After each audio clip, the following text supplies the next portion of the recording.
இன்னைக்கு நான் சொல்ல போகிறது ஒரு பயங்கரமான பேய் கதை தாங்க.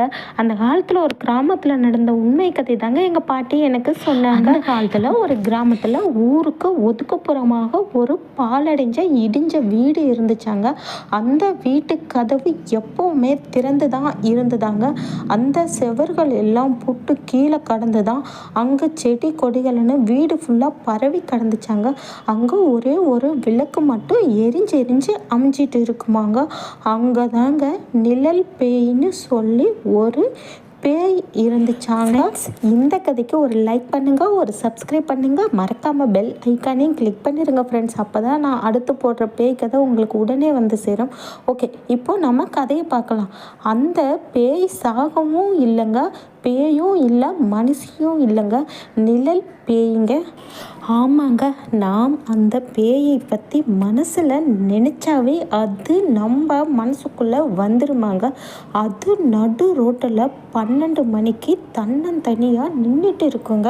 முடியெல்லாம் அவுத்து போட்டுட்டு முகமெல்லாம் முடியாக மூடிட்டு நின்றுட்டுருக்குமாங்க. அவங்க மனசுக்குள்ளே போயிட்டு அந்த பேய் உயிரோடு இருக்கும் பொழுது எதுவெல்லாம் வாழ ஆசைப்பட்டதோ அப்படியெல்லாம் அந்த மனசிற்குள் போய் அந்த உடம்பின் வழியாக அது வாழ்ந்துக்குமாங்க.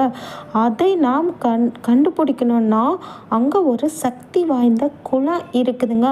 அந்த குளத்தை அவங்க தாண்டி போகும் பொழுது அந்த குளத்தில் அந்த பேயின் உருவம் தெரியுமாங்க.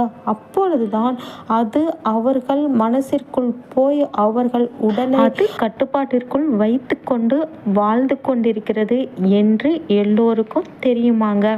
கடைசியாக அந்த நிழல் பேயின் அட்டூழியம் ஒரு முடிவுக்கு வந்ததாங்க.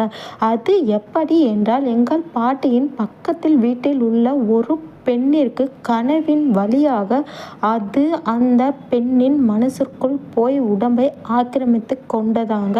பிறகு அந்த பெண் கனவிலிருந்து வெளியே வராமலேயே இறந்து விட்டதால் ஊர் மக்கள் அந்த பெண்ணின் உடம்புடன் அந்த நிழல் பேயையும் சேர்த்து குழி தோண்டி புதைத்து விட்டனர்.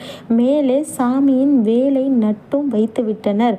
அன்றுடன் அந்த நிழல் பேயின் அட்டுழியம் அந்த ஊரிலிருந்து நீங்கிவிட்டது. இந்த கதை உங்களுக்கு பிடிச்சிருக்கும்னு நினைக்கிறேன் ஃப்ரெண்ட்ஸ். ப்ளீஸ் லைக் பண்ணுங்கள், சப்ஸ்கிரைப் பண்ணுங்கள், மறக்காமல் பெல் ஐக்கனையும் கிளிக் பண்ணுங்கள் ஃப்ரெண்ட்ஸ். நன்றி.